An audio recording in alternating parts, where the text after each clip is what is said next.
Welcome to our Modicare family. Today topic Robert Kiyosaki formula and what is direct selling. Robert Kiyosaki quadrant. देखिए, इस दुनिया में जो लोग इनकम करते हैं वो चार तरीके से करते हैं। पहला है एम्प्लॉय, दूसरा है सेल्फ एम्प्लॉय, बिग बिजनेसमैन और investor. Employ, self employ, big businessman और इन्वेस्टर, इन चार तरीके से लोग इनकम करते हैं। अब देखिए, यहाँ पे दो साइड है, एक लेफ़्ट एक राइट। लेफ़्ट साइड में पीपल है 95%, लेफ़्ट साइड में जो लोग हैं वो 95% है, और राइट साइड में लोग हैं सिर्फ 5%, ओनली 5% लोग राइट साइड पे है। अभी देखिए, लेफ्ट साइड पे 5% मानी है, 95% पीपल के पास सिर्फ 5% मानी है, और 5% पीपल के पास 95% मानी है। तो आप सोचिए किस साइड के लोग ज़्यादा अमीर है।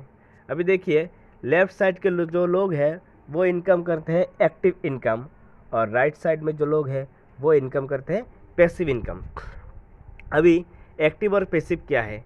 एक्टिव मतलब जो काम करता है उसी को इनकम मिलता है, काम नहीं किया तो इनकम नहीं, काम बंद तो इनकम बंद, उसे कहते हैं एक्टिव इनकम। काम करो तो इनकम मिलेगा। और पैसिव इनकम, पैसिव इनकम जैसे कि आप 3 साल काम करो उसके बाद काम ना करो तब भी पैसा आए, 5 साल काम करो उसके बाद काम ना करो तब भी पैसा आए, इसे बोलते हैं पैसिव इनकम।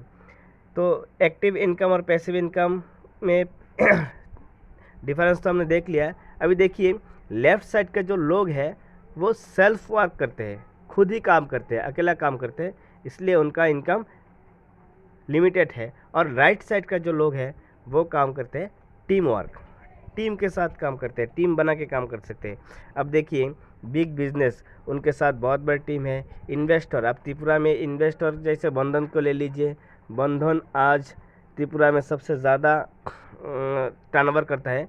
जैसे कि पूरा त्रिपुरा में जो नेटवर्क बनाया है वो बंधन का ज़्यादा है, तो बंधन का टीम वर्क सबसे ज़्यादा है, इसलिए उसका इनकम भी बहुत ज़्यादा है। तो आप लेफ़्ट साइड से अगर राइट साइड में आना चाहते हैं तो आपको सिर्फ एक ही रास्ता अपनाना होगा, और वो है नेटवर्क मार्केटिंग। क्योंकि अगर आप लेफ़्ट साइड में हैं और राइट साइड में आना चाहते हैं तो आपको बहुत बिग बिजनेसमैन बनना पड़ेगा। बिग बिजनेसमैन बनने के लिए आपके पास बहुत सारा पैसा होना चाहिए। इन्वेस्टर बनने के लिए भी आपके पास बहुत सारा पैसा होना चाहिए, लेकिन आपके पास कुछ नहीं है, ज़ीरो है, ज़ीरो इन्वेस्टमेंट है आपके पास। तो आप किस तरीके से आप राइट साइड में आ सकते हैं? एक ही रास्ता है, उसका है नेटवर्क मार्केटिंग। और नेटवर्क मार्केटिंग जैसे मान लीजिए बहुत सारी कंपनियां हैं जिसे हम डायरेक्ट सेलिंग बिजनेस बोलते हैं। डायरेक्ट सेलिंग क्या है आज ये देख लेते हैं। ट्रेडिशनल मार्केट का सिस्टम क्या है? देखिए, एक कस्टमर है, आप कस्टमर है, आप रिटेलर से जाके 100 रुपये का सामान खरीदा है, तो रिटेलर भी कहीं ना कहीं से वो सामान खरीदा है। रिटेलर कहाँ से खरीदा है? वो खरीदा है आपका होलसेलर से। अभी होलसेलर भी कहीं ना कहीं से खरीदा है, वो कहाँ से खरीदा है? वो खरीदा है आपका डिस्ट्रीब्यूटर से। अभी डिस्ट्रीब्यूटर भी किसी न किसी से खरीदता है, वो खरीदता है CNF एजेंट से, मतलब स्टॉकिस्ट से, और स्टॉकिस्ट जाके खरीदता है कंपनी से।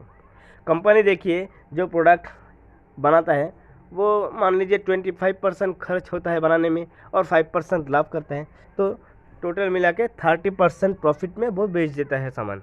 और हम कितने में खरीदते हैं? हम खरीदते हैं 100 रुपये में। 30 रुपीज़ का सामान हम 100 रुपये में खरीदते हैं, मतलब 70% पैसा हम ज़्यादा देते हैं। जैसे मान लीजिए आप आज 10 रुपये का एक कोलगेट है, बाज़ार से हम खरीदते हैं, जो 10 रुपये का कोलगेट है बाज़ार से खरीदते हैं, वो कंपनी जो बनाया है वो कितने रुपये से बना के बेचा है? वो मात्र 3 रुपये से बेचा है, और हम खरीदते हैं 10 रुपये से, तो 7 रुपये हमें ज़्यादा देना पड़ता है। वो 7 रुपये क्या हमको रिटर्न आता है? नहीं, वो 7 रुपये कौन ले जाते हैं? बीच में जो लोग हैं, रिटेलर, होलसेलर, डिस्ट्रीब्यूटर, और एक लोग हैं जिसे कहते हैं एडवर्टाइजमेंट। टीवी पे जो एडवर्टाइज दिखाता है वो भी बहुत सारा पैसा ले जाता है। तो इसी सिस्टम को कहते हैं ट्रेडिशनल मार्केट। अभी देखिए, 70% पैसा मिडिल मैन खा जाता है यहाँ पे तो कितना खाता है? अभी देखिए, आपने अगर 1000 का सामान खरीदा है किसी रिटेलर से, तो 1000 रुपये का सामान के ऊपर आपको कोई फ्री, कोई गिफ्ट कुछ नहीं मिलता, सिर्फ देना पड़ता है 1000 रुपये, उसका रिटर्न कुछ नहीं आता। और ये 1000 रुपये कहाँ जाते हैं? कंपनी के पास जाता है 300 रुपया और 700 रुपये चला जाता है वो बीच वाले लोगों के, डिस्ट्रीब्यूटर, होलसेलर, रिटेलर, उन लोगों के पास चला जाता है 700 रुपया। अभी मान लीजिए आपने 10,000 रुपये का सामान खरीदा है, आपके 4-5 फैमिली मिल के 10,000 का सामान खरीदा है, और 10,000 का सामान खरीदा आपने तो 7,000 रुपये बीच वाले ले गया और कंपनी ने कितना दिया? 3,000। यहाँ पे 30,000 हो गया है, इनको 3,000 समझ लीजिएगा आप। तो कंपनी मात्र 3,000 लेता है और 7,000 चला जाता है बीच में। मान लीजिए आपका जो एरिया है उस एरिया में 1 लाख का बिजनेस हुआ है, आप 50 फैमिली है, 50 फैमिली जाके दुकान से सामान खरीदा है 1 लाख का। अभी 1 लाख का जो सामान आप लोगों ने खरीदा है उससे 70,000 का बेनिफिट बीच में चला जाता है, कंपनी ले जाता है 30,000। उस 70,000 का बेनिफिट अगर आप डायरेक्ट सेलिंग में होते तो आपके पास होता। तो इसीलिए ट्रेडिशनल मार्केट हमसे बहुत सारा पैसा लूट के ले जाते हैं, हमको समझ में नहीं आता। ये है ट्रेडिशनल मार्केट, और एक है जिसे हम कहते हैं direct selling market. Direct selling market क्या है? उसमें अगर आप उससे अगर डायरेक्ट सेलिंग मार्केट से अगर आप सामान खरीदते हैं तो आपका बेनिफिट होगा। जो बीच में 70% पैसा चला जाता है वो बीच में नहीं जाएगा, वो आपके पास आएगा। कैसे आएगा देखिए, ये है डायरेक्ट सेलिंग। एक कंपनी है, मान लीजिए कंपनी 30 का एक प्रोडक्ट बेचा है आपके पास, आपने कितने का खरीदा है? आपने खरीदा है 100 रुपये में। तो देखिए, नो मिडलमैन, यहाँ पे कोई मिडलमैन है क्या? नहीं है मिडलमैन। तो यहाँ पे भी 70% पैसा बीच में है, लेकिन वो कहाँ पे जाता है? वो कहीं पे नहीं जाता है, क्योंकि बीच में कोई है ही नहीं। तो ये बीच वाला जो पैसा है वो किसके पास आएगा? वो रिटर्न आपके पास आएगा। तो इसीलिए डायरेक्ट सेलिंग बिज़नेस हम सबको करना ज़रूरी है, क्योंकि इस बिज़नेस को अगर हम बिल्ड करते हैं, इस बिज़नेस से अगर हम अपने चारों तरफ जितनी फैमिलियाँ हैं उनको साथ में लेके करते हैं तो बीच में जितना भी पैसा है वो सारा पैसा हमारे पास आ जाएगा। इसीलिए डायरेक्ट सेलिंग जो लोग करते हैं वो 10 महीने, 12 महीने, 2 साल, 3 साल के अंदर कार ले लेते हैं।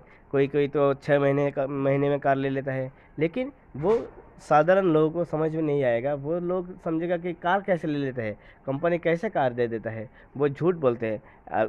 बिल्कुल भी झूठ नहीं है, असल में ये हमारे बिजनेस से ही हम लेते हैं पैसा, कार। तो आज के लिए इतना ही बस। Thank you, good morning.